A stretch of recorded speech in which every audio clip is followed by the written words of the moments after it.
Okay, now I guess we are in live, and I sincerely welcome all our audience to join our discussion. I would like to introduce myself. My name is Oleksandra Gumeniuk. I'm a director of the European Ukrainian Energy Agency. This is very old business association in renewable energy and energy efficiency sectors in Ukraine, which is almost 11 years old.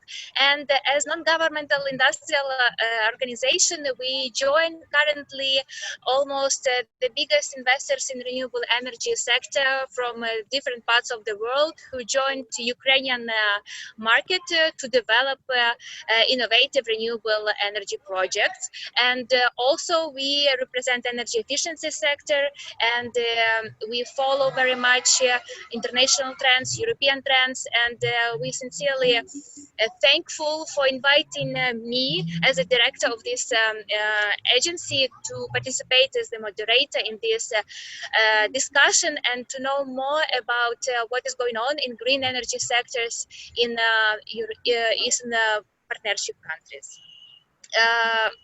I would like to introduce with honor our great speakers. First one is Nino Tandilashvili, Deputy Minister, Ministry of Environmental Protection and Agriculture of Georgia.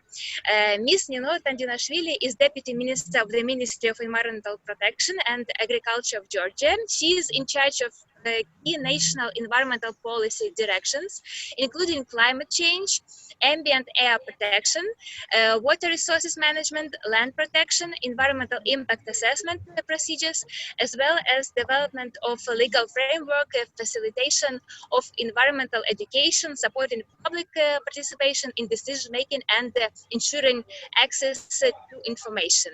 I guess, Nino, maybe later we could know more about yourself and participate deeper in the discussion. The second speaker, with pleasure, I would like to introduce is Olga Hakova. She is the Associate Director for European Energy Security, Atlantic Council. Atlantic Council Global Energy Center, where she manages Atlantic energy initiatives. Before joining the Atlantic Council, Ms. Hakova was a senior program coordinator for the U.S. Energy Association's Energy Technology and Governance Program. She helped start and coordinate the Western Balkans Electricity Market Initiative working group, which provides technical expertise and creating better connected electricity markets. And the third speaker is Mr. Viktor Parlicov, national expert, Covenant of Mayors East in Moldova.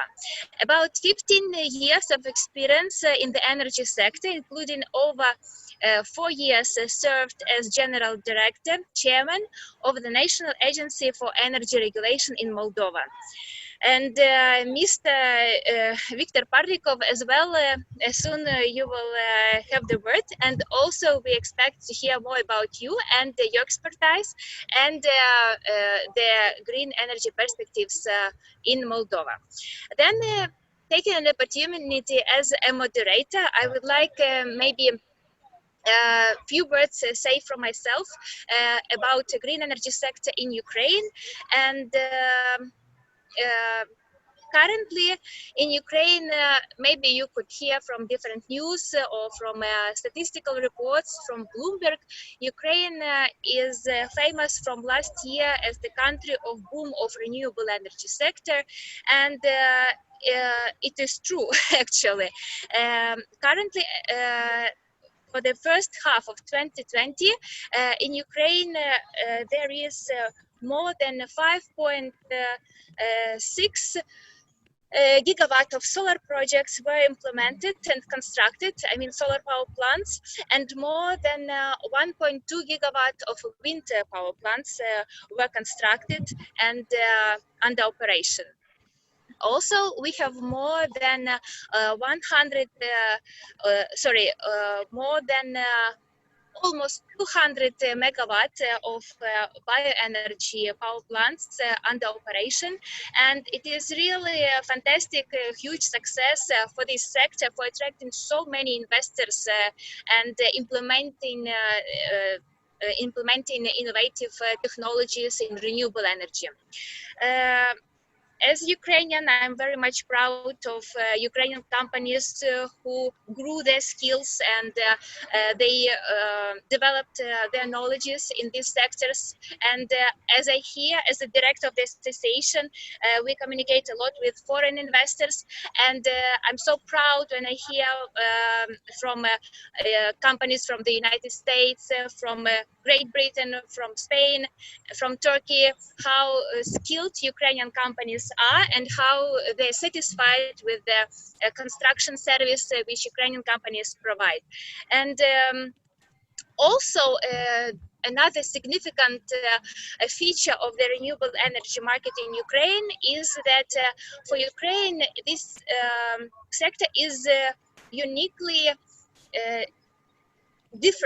diversified, meaning that so many companies, more than 800 companies operate in this market, and about 30% of them are investors from different parts of the world, so these are foreign investors. 30% are small and medium business.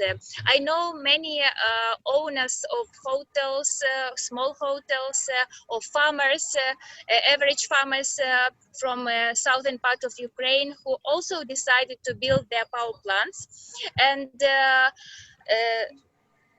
about 10% of this market are households which developed and built solar power plants on their roofs on the households. So I have to admit that this market is really full of different participants and market players. Unfortunately, since last year in this market, we observe a crisis, and unfortunately as well, since last year, many projects were stopped because of uncertainty of the legislation, because a new government came and a new parliament was formed and started discussions about the reduction and changes, retroactive changes in the legislation for the support of the renewable energy sector. And unfortunately, almost a week ago, the president signed the new law which actually implements retroactive changes for the legislation and reduces the feed-in tariff for projects which were already implemented. So for a long time, Ukrainian and foreign investors participated in the negotiations with the Ukrainian government, and at the end of the day, majority of the sector of the renewable energy sector, they supported and agreed to reduce the feed-in tariff, and the memorandum of understanding was signed, and the European Ukrainian Energy Agency was which I represent, was among the signatures of this memorandum of understanding. It was agreed and decided that investors support this reducing of the feed-in tariff retroactively, but they expect that government do all actions to stabilize the renewable energy sector as well as energy sector, because it really needs modernization and active changes. So nowadays we have a new law, we have new expectations from the government to stabilize the renewable energy sector. And yes, unfortunately, Ukraine now in the list of countries which implements retroactive changes in the legislation. But anyway, we hope that later our investment climate will also stabilize, and we will do our best to implement European Green Deal as Ukrainian stream with green projects. And at the moment, I would like to stop my speech and invite Ms. Nino Tandilashvili to to speak also about situation in Georgia and how do you see the development of green energy and green sector in your country, and whatever you think is important to know to our audience. Good evening. Thank you, Oleksandra, for your introduction, and thank you very much for very useful information that you provided to the speakers about the situation in Ukraine. It is my great pleasure to represent Georgia, my country, at this meeting, which actually is about the green energy in Eastern Partnership countries, and which is a very important topic at this moment, and always, especially after the Green Deal, which is the greenest initiative of the European Union, and which is also supposed to be supported by the Eastern Partnership countries.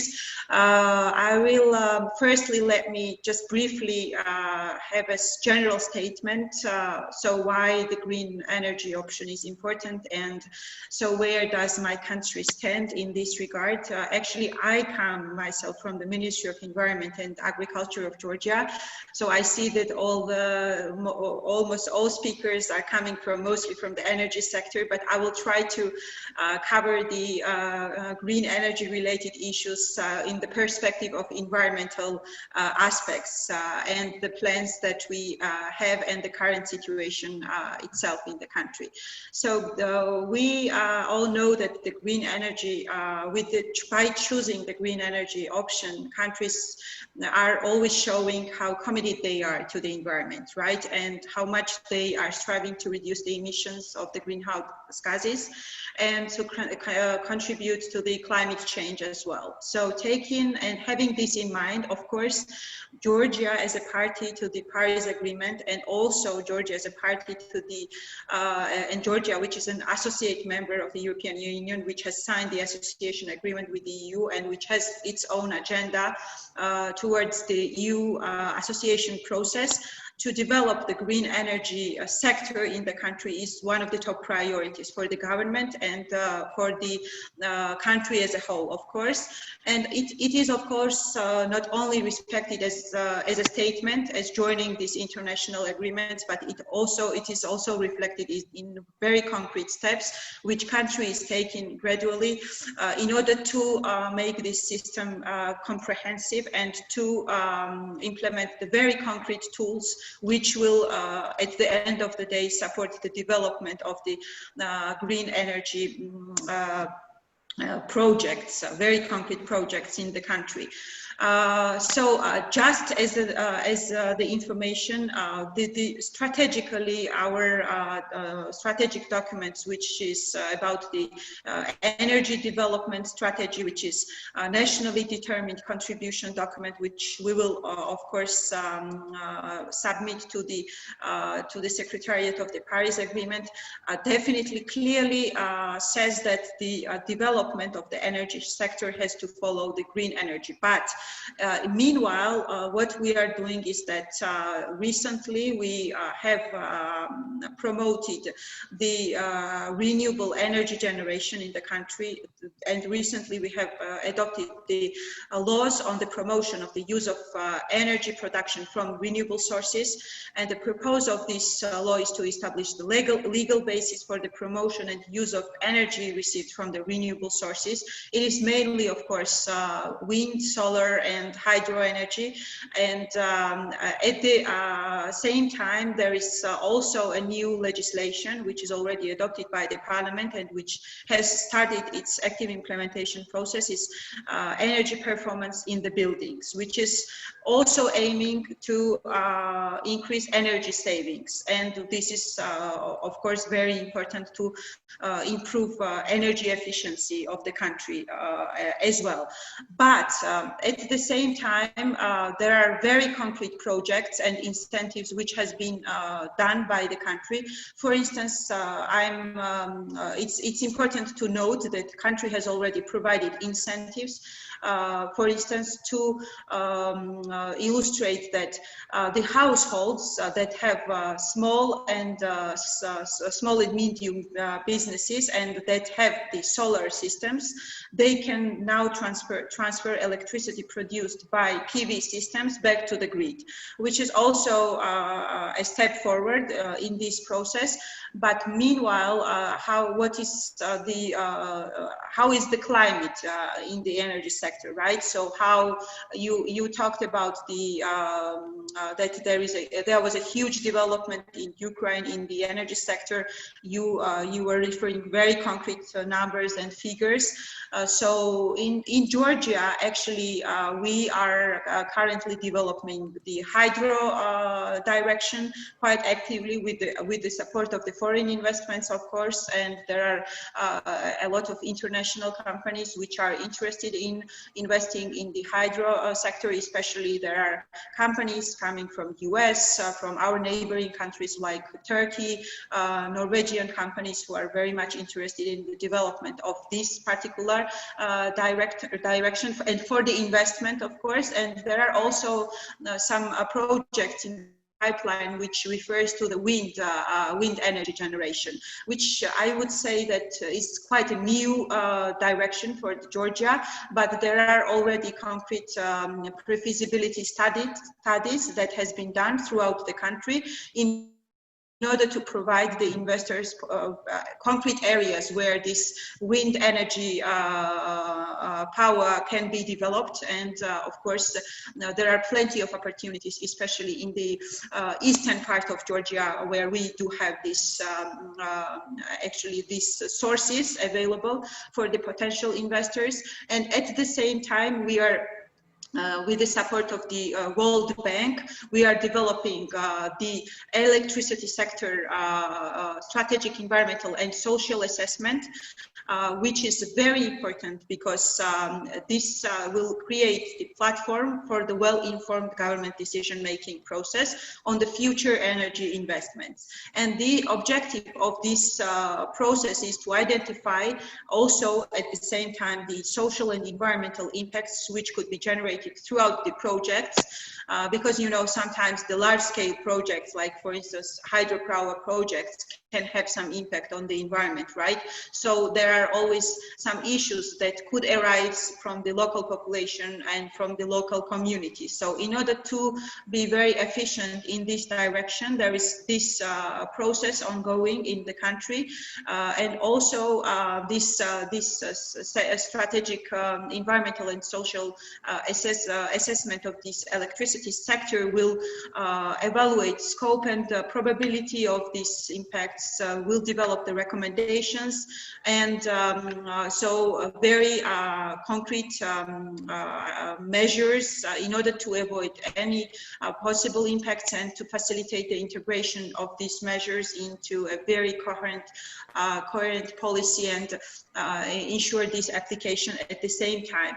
And in parallel, together with the Ministry of Economy and Sustainable Development, we are also developing a very important document, which is about climate and energy action plan, which actually will be kind of an action plan for the next year, for the next 10 years for the country. How do we achieve the green energy development? So what are very concrete projects, either like large-scale wind projects or any other, which could play its own crucial and important role in the development of this particular direction. And and you mentioned this Green Deal of the European Union several times, and I will allow myself to touch this issue with a couple of sentences, which is of course very important topic for the discussion. So we all know that to implement this Green Deal, which means that there should be this European continent free of any carbon emissions, so kind of a climate neutral continent, which is foreseen by the European Union. So how should we consider ourselves and whether the energy sector could play a key role in this direction. Of course, this energy sector is one of the key sectors where we should take very concrete steps in order to make it more green and in order to reduce the greenhouse gas emissions from the energy sector. But for joining the so-called this Green Deal, I would say that our countries should at least have the very concrete and clear vision. So how should we achieve these results? So whether our resources, which is available on the local level, enough for that? How should we attract the potential investments? And what are the support that could be, what are the support that we could request from the European Union? Because especially the pandemic and especially the COVID-19 situation has shown that there are a lot of social issues that are in under the discussion right now. So currently and at this moment, declaring that we are the part of this Green Deal initiative could be very hard, especially for the countries like Georgia, even though we are very much committed to achieve our climate friendly results, I would call it so. Still at this moment, it's really hard to have this very concrete decision. This is why we requested our partners from the European Union to have this long-term low-emission development strategy, which will show in very concrete figures and in very concrete actions what has to be done by country Georgia to achieve the results which is actually proposed and which is declared by its partners. So these are the steps that we are undertaking currently in order to have a very clear vision at the country level and to be ready for taking such serious responsibility at country level, and especially in the sector of the energy, which is the primary sector where we should have a very, very concrete projects and investments.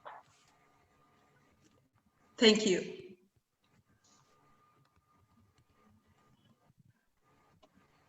Thank you so much, Nino. It was very interesting to know better what's going on now in Georgia and about the hydro energy and the wind energy, and also environment impact assessment development. Maybe later we could discuss also what is the system of the mechanism of the support of the renewable energy, whether it is feed-in tariff or whether it is auction system. Maybe after other speakers we could come back to this topic as well. Thank you so much again. And at the moment, I would like to introduce our second speaker, Ms. Olga Hakova, Associate Director for European Energy Security, Atlantic Council. Ms. Olga Hakova, you are sincerely welcomed.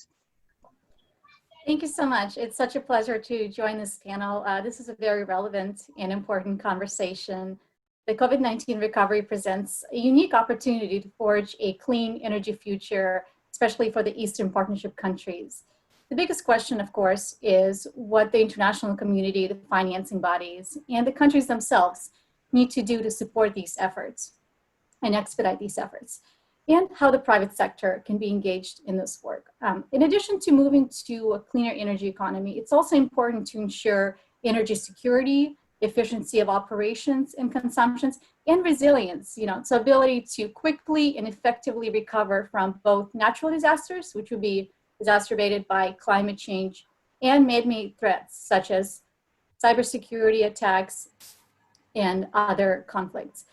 Diversification of routes and sources, in addition to reduced reliance on single suppliers and well-functioning energy markets, as well as a cohesive cybersecurity strategy, could mitigate those listed risks.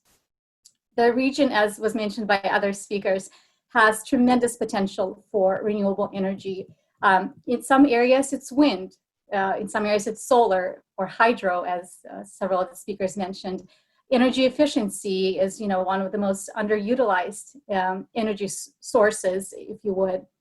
and should and must play a key role because of the savings it provides. Integrating new technologies such as green gases, hydrogen, battery systems, and latest efficiency measures. This all will play a key role. I want to emphasize the potential of new hydrogen technologies, just because, even last year, it felt like it was too early to have this conversation, and I think this is the right time. Paired with CO2 capture and, CO2 pipelines, this is very relevant to countries that already have a robust natural gas infrastructure. And, being able to integrate these renewable gases into the systems as well as CO2 pipelines is a tremendous opportunity. I also want to mention digitalization and artificial intelligence and how that could be paired with integrating new technologies and making existing technologies and generation more efficient, having a better understanding of where there are opportunities to reduce emissions and improve efficiency of operations. Of course, one of the most important things is strong markets, strong energy markets. And I think we've, several of the speakers talked about this already. Strong markets build investor confidence. Transparent markets and driven policies, they must be adopted not just on paper, but also should be implemented on the ground. And I know that many of the Eastern Partnership countries have made tremendous progress in adopting these reforms, but there's still work that needs to be done, as we discussed earlier in the session. So moving forward, towards pricing that's more market-based and where government doesn't have to provide as many subsidies for energy. And that is a tough conversation because you want to make sure that that transition is done carefully, where vulnerable communities are taken care of, and you want to make sure that they're not at risk, to energy access and can't afford to pay for their energy bills, right? So that is a very careful transition, and it's a bigger conversation. It's a greater economic issue that's not just limited to the energy sector, right? Because we're talking about a population being able to pay for their energy bills and not have that be a tremendous part of their paycheck, right? So it's a bigger discussion, and it's a tough issue. So I'm not minimizing how big of a challenge that is, but that is an important obstacle to overcome to create a market that attracts foreign investments. Additionally, it's really important to support interconnected electricity transmission networks, create upgrades, build those networks out what they're missing, or even improve the way they're interconnected with each other and make sure that that's done transparently. We talked about green tariffs, making sure that that strategy is clear, that it doesn't go back and forth. That way the investors can see that they can put their money into these projects and know what to expect for the next several years. And if some of those tariffs need to be phased out, that's fine. It might make sense as these prices, especially for wind and solar, are going down tremendously, especially in the last 10 years. That's fine, but that strategy needs to be clear and communicated clearly to the investors. Renewable energy, of course, will become even more important as we talked about European Green Deal, and especially as we look at the European Border Adjustment Mechanism. Because countries that are able to send electricity to EU and that is clean and green will be more competitive, versus countries that might not be able to decarbonize as quickly. And to close off my opening remarks, I just want to emphasize the urgency of moving forward with the energy transition and not missing out on this important opportunity to synergize overall economic recovery and decarbonization. So I'm happy to expand on any of these areas, and I'm sure we'll have an opportunity to do that in the Q&A. Thank you so much, Ms. Olga Hakova. It was very also interesting to hear your point of view on this topic. I would like to remind all our audience who maybe just joined that the topic of our discussion is green energy of Eastern Partnership countries. And at the moment, I would like to invite our third speaker of the discussion, Mr. Viktor Parlicov, national expert of Covenant of Mayors East in Moldova. Viktor, you are sincerely welcome. Thank you very much. First of all, it's a pleasure to participate in this panel and to be able to voice or to speak on behalf of Moldova in one way and to present to others what is happening in our country. In short, I would like to say a little bit that my background was related a lot to the energy regulation. So many of the issues that we will probably touch upon in today's discussion, including the mechanisms for support of renewables, I'll be glad to elaborate more. But today I'm working more with on the let's say on the side of local public authorities, where I'm working with an NGO that implements a project related to supporting the Covenant of Mayors initiative in Moldova, and that is called, the project is called Covenant of Mayors East, which is an initiative for all Eastern Partnership countries, and I'm one of the country experts, the one for Republic of Moldova, evidently.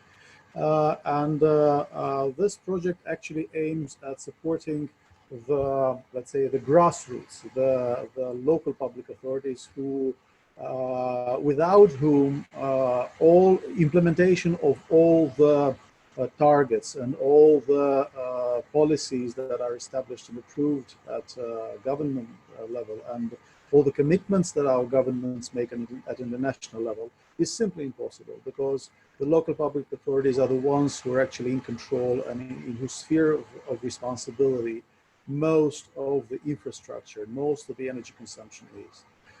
So we're working to try to help, and this is the Covenant of Mayors is a voluntary, let's say, club, is a voluntary initiative. One cannot be forced to become a member or to become a signatory of Covenant of Mayors, but whoever adheres to the Covenant of Mayors, whoever becomes a signatory, adheres to basically the objectives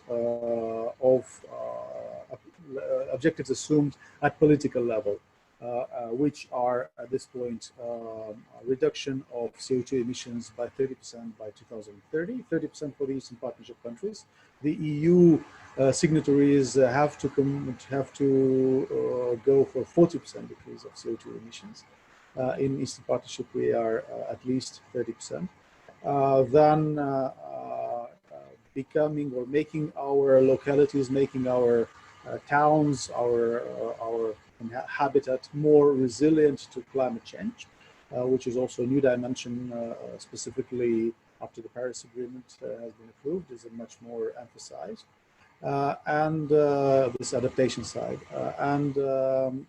Also, the initiative has a pillar related to supporting the vulnerable consumers, supporting the ones who are affected by energy poverty. So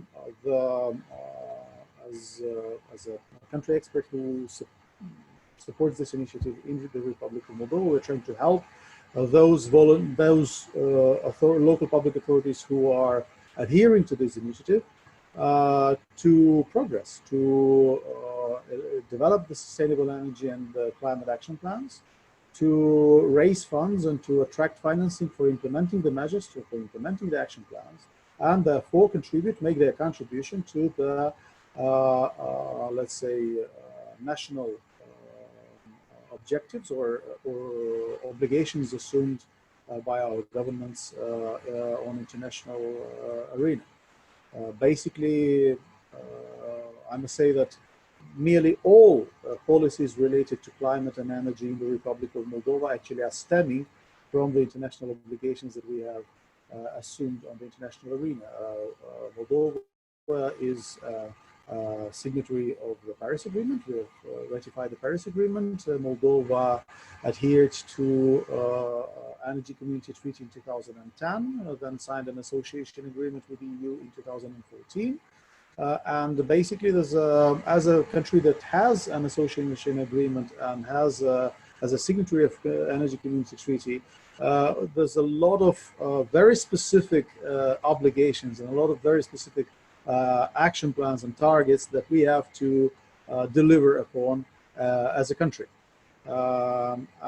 Basically, most of, nearly all our energy strategy, the legislation in terms of supporting the renewables, supporting the energy efficiency, climate policies. These are all basically stemming from the European legislation. Even if you look in the Moldovan laws, the first paragraph in most of the laws related to the sector will say, this law is to transpose European directive number this and this for in the Moldovan law.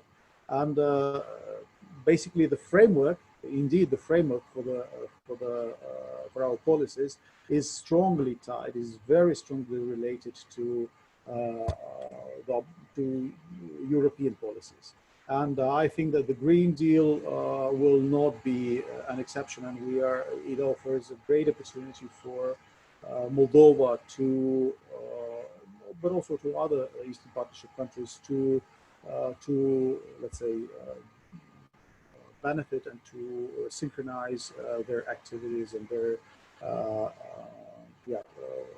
with what is done in the EU, and actually get even more support that we're getting as of now, because today Moldova is a huge beneficiary of the European support in what regards energy policies, in what regards climate policy. So this again, this is a path, on one side we assume a number of obligations. On the other side, we're getting a lot of support to trying to be able to comply with these obligations and to move ahead on this path.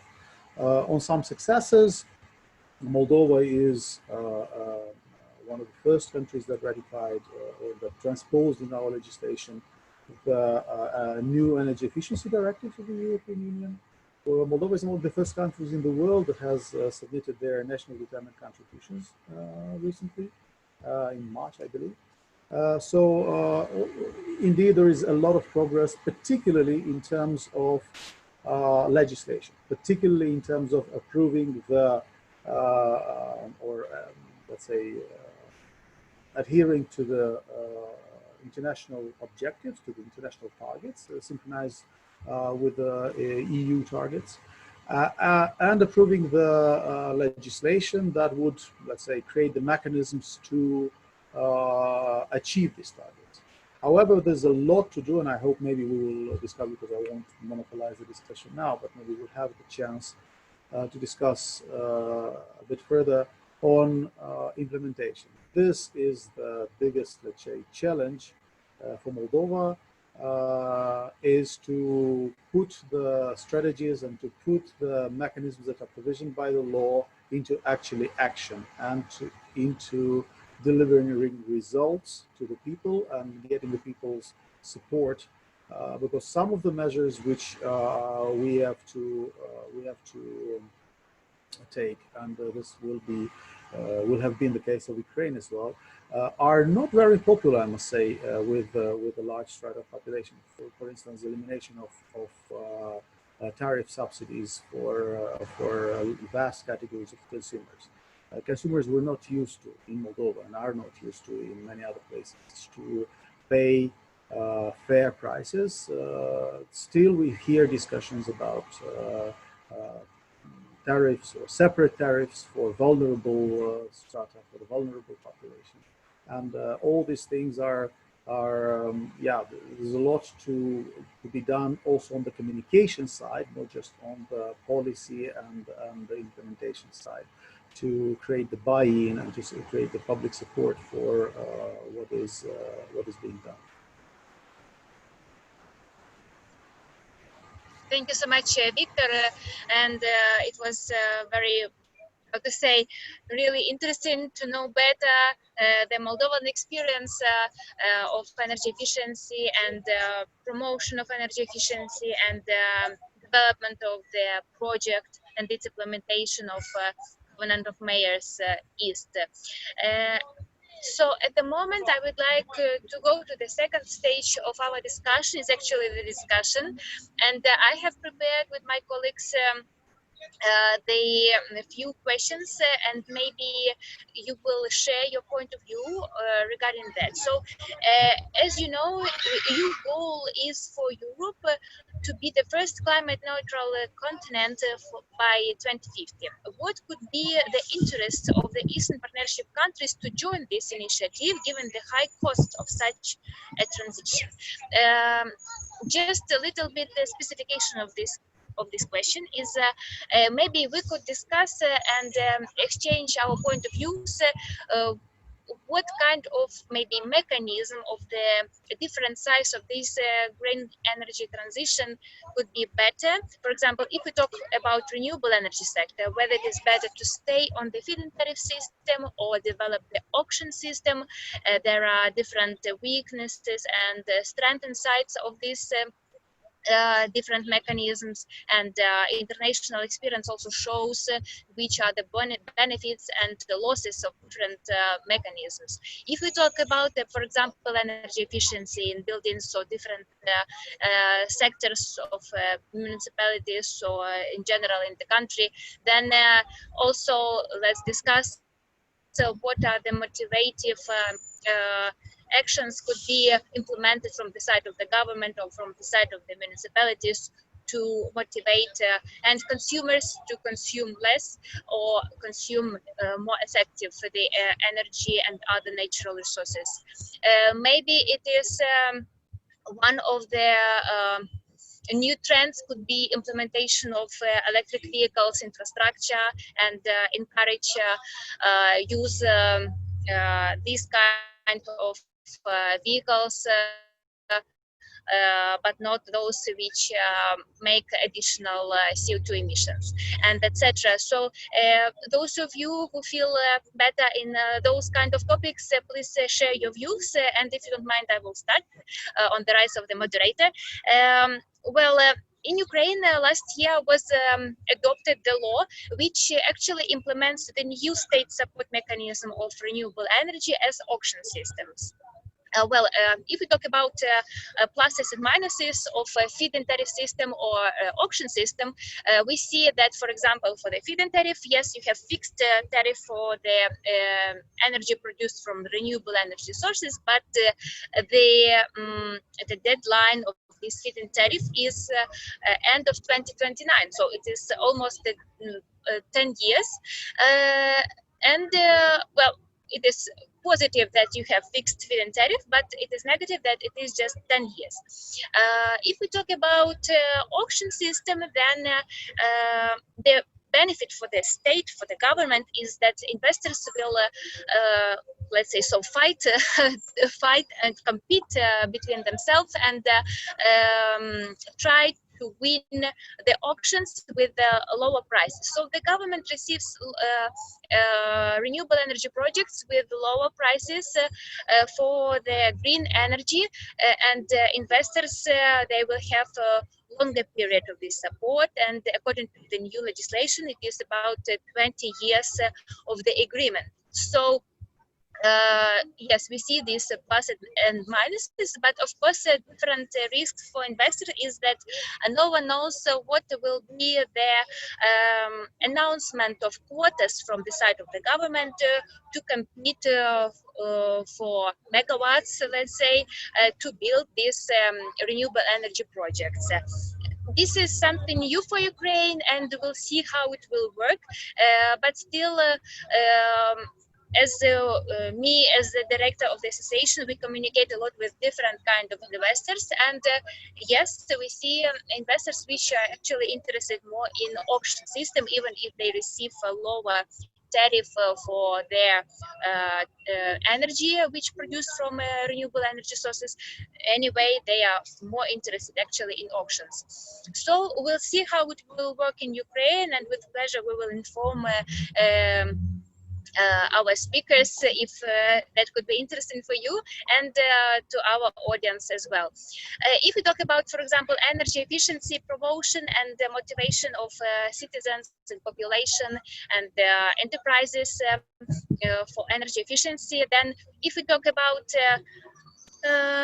commercial sector, like not population, for them it is obvious reason to consume electricity more effectively, because the prices are not not fixed, they are market prices, and enterprises are interested to implement energy efficient measures and to consume less. But of course, everyone knows that actually energy efficient measures, they cost actually, they're not cheap, but and that is why there should be different support schemes from the state side to help enterprises implement these energy efficient measures.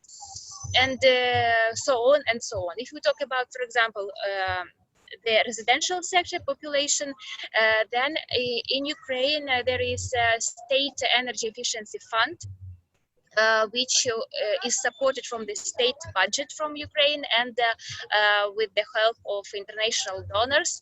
And it actually motivates also households and condominiums, associations of homeowners to implement energy efficient measures as well. Also in Ukraine, there is municipal support. So different municipalities implement different municipal support schemes like small grants or grants covering the interest of banks if there is a loan for energy efficient measures, and etc.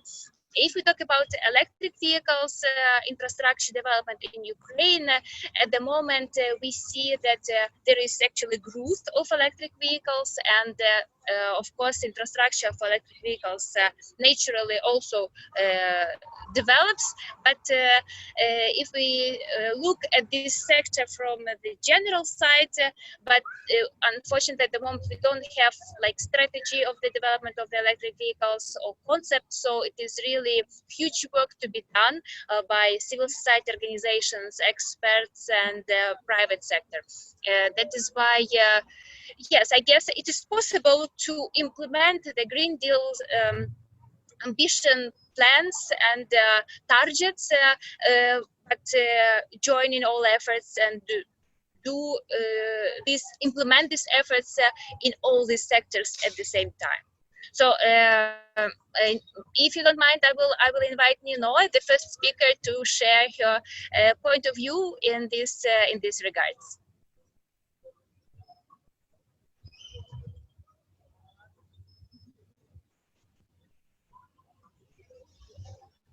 I think you're muted. Yes.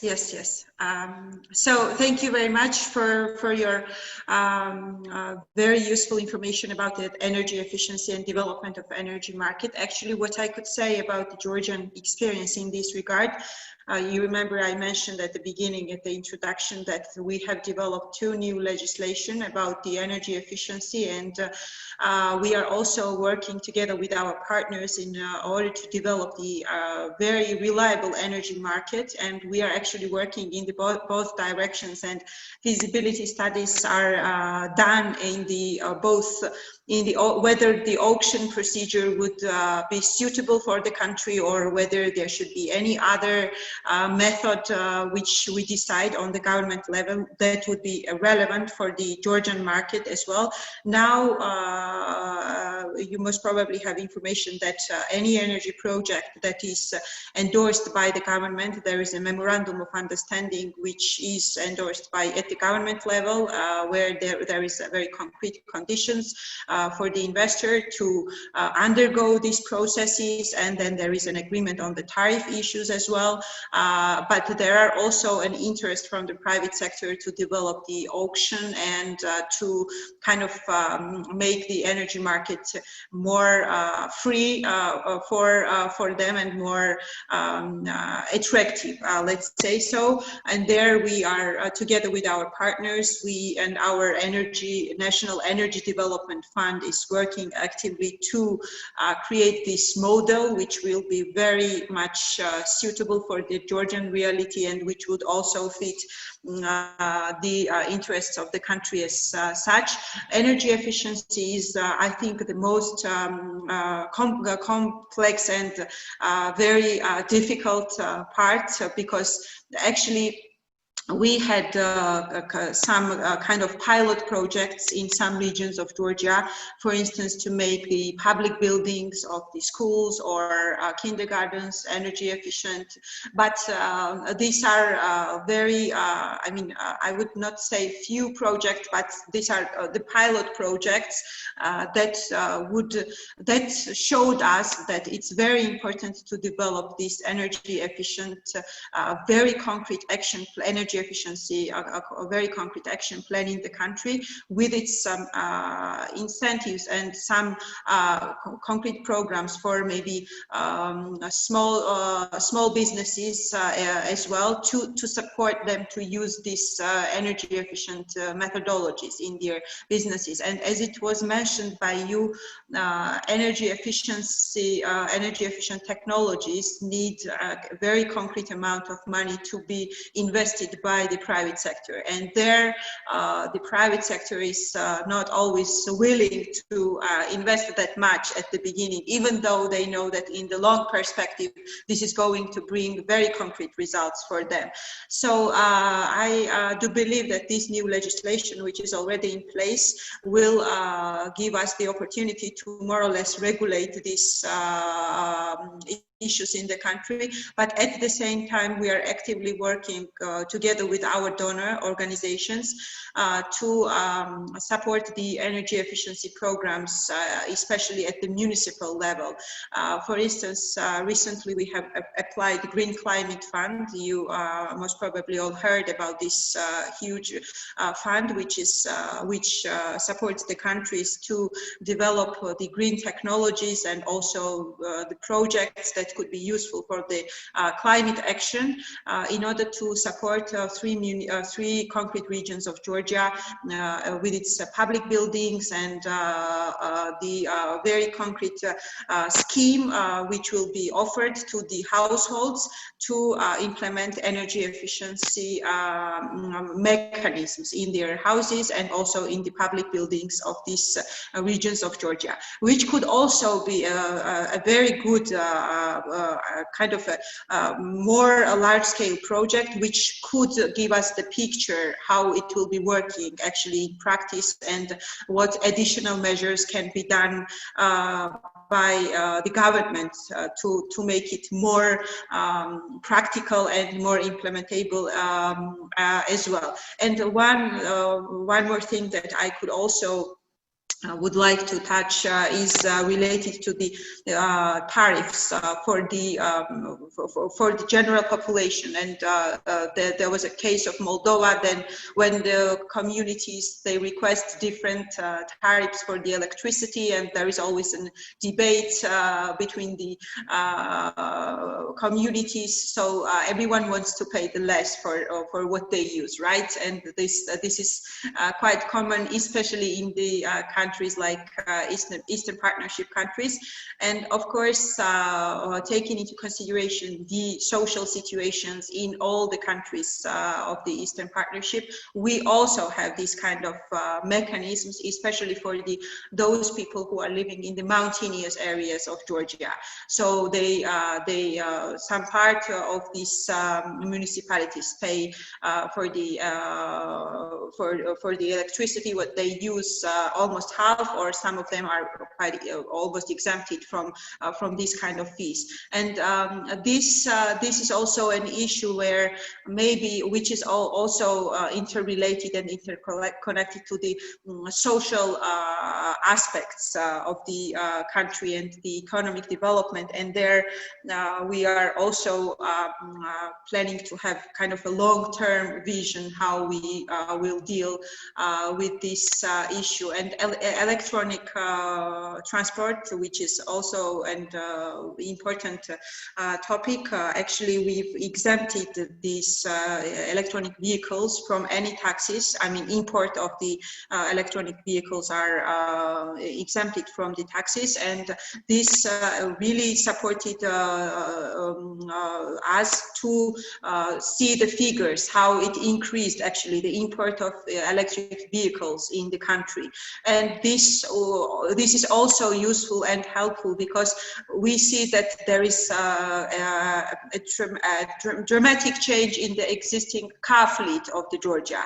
So those who at least have some basic social availability, they try to buy these electronic vehicles, and the government is really supportive in this direction. And even we are planning to have the public transportation in some large cities of Georgia, which could be with the electronic based. So this is briefly about the topics that you were discussing, and yeah, hopefully we will be able, as it was mentioned by our speakers, to implement all the strategies and all the legislation in reality and in practice, which definitely needs a very concrete financial resources from the state budget and from the private sector investment and from the investment from our partners as well. And at least at the government level, we are trying to use all the resources that are available internationally to make it more realistic. Yeah. Thank you, Nino. Fully support your point of view and fully in your line as well regarding the need of investments and really the importance of development of partnership with countries and with funds to implement actually these ambition plans in green energy sectors development. At the moment, I would like to invite Ms. Olga also to share her view on this regards. Olga? Yes, I know we only have a few minutes left, so I'll keep it short. To your initial question to talk about why is it important for these in partnership countries, to invest in these renewable technologies and be a part of, EU's transition towards a clean energy economy. When you talk about oil and gas exports that are going into EU countries, they're going to be looking for something that's greener and cleaner. When it comes to electricity interconnections, they're going to be looking for electricity that comes from renewable energy resources. Just to take Ukraine as an example, with the recent transmission network interconnections, that is a tremendous opportunity for Ukraine to generate clean energy, transfer it over to transmission, to EU countries. And that way, EU can really take a look at where the exports are coming from, because right now we know that the carbon border adjustment tax is being discussed because there's a lot of fossil electricity that's coming into EU from third countries, right? But this is also a tremendous opportunity. And to your question, regardless, tariffs versus auctions, I think the process is just as important as the legislative changes, right? Because we talked about the importance of a smooth transition from tariffs and kind of looking at which energy sources are ready for that and which are not. But then also providing a really clear picture to the investors. And when you are doing the auctions, when you're transferring to the auction system, doing it in a very transparent way and not backing off, not opening the auctions and then changing halfway through. Investors are paying attention to the countries that are running into organizations that are running these auctions, and when they're seeing changes halfway through as these auctions are happening, that doesn't send a good signal, right? But that's something that could also be mitigated and changed. It's another opportunity. So if you have a track record of doing these auctions right, doing it in a way where it's predictable and the international community, and especially the private sector, can trust the process, that really opens up a slew of opportunities for the region. So happy to expand on any of these issues. Thank you so much, Olga. Yes, I agree absolutely with you. And Victor, may I hear your point of view on this regards? Well, on the issue of feed-in tariffs versus auctions, I must say that in Moldovan law, both are included, and also another mechanism, which is the net metering mechanism. Basically, what we have is for small consumers who want to basically use the existing grid as a battery, for themselves. There is a net metering mechanism which allows them to generate, to substitute part of the energy that they are using from the grid with what's generated on their consumption plan. But this is limited in terms of capacity per single consumer installed. There are some other limits, but this is like the essence of the mechanism is this, that you can actually substitute it. Basically, it's a mechanism not to make money for the consumer. This mechanism was conceived as a mechanism of hedging the price of energy from future fluctuations of energy prices. Because if you are able to substitute at least part of the energy that you're using with the energy that you're basically paying as a fixed rate for your whatever PV installation that you have at home, then you're basically hedged. Whatever happens to the energy price in future, this part of the energy that you're consuming stays the same as a cost. For the feed-in tariff mechanism is provisioned and is let's say has been put in the law, but it is applicable to what we call the medium or small or medium generation, up to 1 megawatts up to 4 megawatts in wind and up to 1 megawatt for everything else. That like a single installation or a single park or a single generation unit of that capacity is eligible for the feed-in tariffs. And those feed-in tariffs have been approved, but okay, I'll say a little bit later about this. But the third mechanism is this fixed price mechanism, which is established based on a competition, based on a competitive bidding procedure. But again, as I mentioned in my introduction, it takes a long way from the law to implementation. And the renewable energy law is one of the best examples in this respect. We have this law developed with all these three mechanisms put in the draft law in 2012, voted in the first approach in 2014, voted in 2016 in the last approach so that it can enter into force.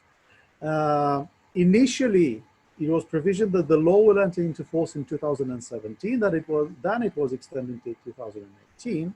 In 2018, the law entered into force, but the mechanisms were not in place, still not in place, apart from the feed-in, from the net metering mechanism, the other two mechanisms were not working.